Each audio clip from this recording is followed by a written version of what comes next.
Ready start.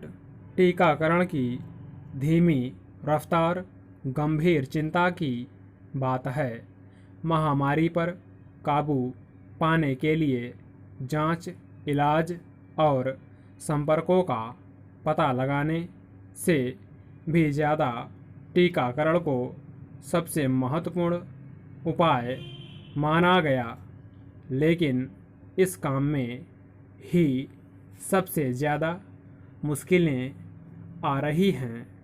समय से टीकों की आपूर्ति नहीं होने से कई राज्यों को अपने यहाँ टीकाकरण केंद्र बंद करने को मजबूर होना पड़ रहा है। कई राज्यों के स्वास्थ्य मंत्री टीकों के लिए गुहार लगा रहे हैं।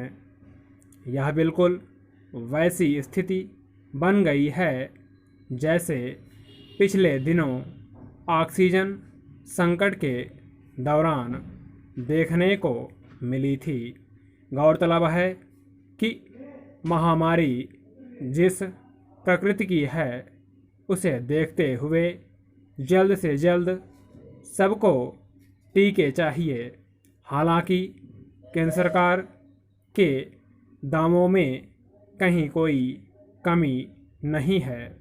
सरकार लगातार कह रही है कि टीके पर्याप्त हैं, राज्यों को पर्याप्त आपूर्ति हो रही है और इसी साल के अंत तक देश की बड़ी आबादी का टीकाकरण कर दिया जाएगा। अगर ऐसा है तो फिर क्यों राज्यों को टीकाकरण केंद्र बंद करने पड़ रहे हैं? अगर राज्यों के पास टीका ही नहीं होगा और सिर्फ 2-3 दिन के भंडार पर यह अभियान चलेगा तो कैसे टीकाकरण का लक्ष्य पूरा होगा? यह समझ से परे है। इसमें कोई संदेह नहीं कि टीकाकरण अभियान को लेकर कई संकटों से दो चार होना पड़ रहा है। इसके लिए पूरे तौर पर केंद्र सरकार ही जिम्मेदार दिखती है। देश में टीकाकरण की नीति और उस पर अमल तक के मामले में आए दिन जिस तरह के फैसले देखने को मिल रहे हैं उससे लगता है कि इस मिशन की तैयारियों में भारी खामियां रहीं। टीका निर्माता कंपनियों की कमी, उनका रुख, उत्पादन क्षमता, कीमत को लेकर मोलभाव के हालात जैसे तमाम कारण हैं जो इस अभियान में बाधा बने। टीकों की खरीद और मोलभाव को लेकर राज्यों को अलग जूझना पड़ रहा है, जबकि पिछले 1 साल से सरकार को यह पता था कि आने वाले वक्त देश में बड़ा टीका अभियान चलाना पड़ेगा।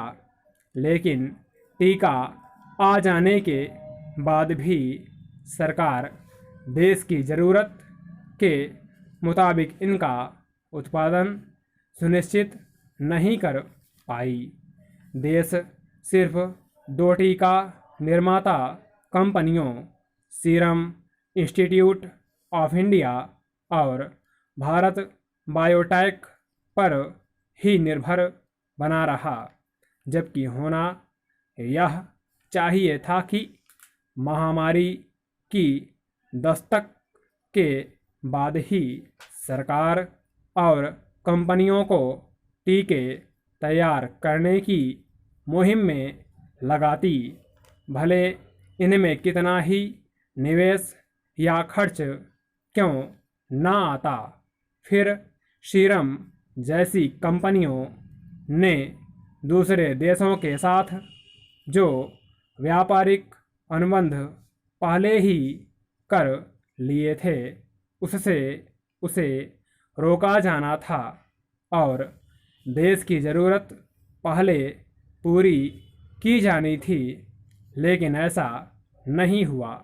टीके निर्यात होते रहे, इसकी कीमत आज देश की जनता चुका रही है। अब आनन फानन में विदेशी टीकों को मंजूरी देनी पड़ रही है, लेकिन इन टीकों को भी आने में अभी वक्त लगेगा। देसी कंपनियों का उत्पादन बढ़ने में भी 2-3 महीने लग जाएंगे, लेकिन तब तक क्या होगा? इधर 18 से 44 साल के वयस्कों के लिए भी मांग अचानक बढ़ गई। इसका नतीजा यह हुआ कि अब न तो वयस्कों को ही टीके लग पा रहे हैं और न ही 44 साल से ऊपर वालों के टीकाकरण का काम तरीके से चल रहा है।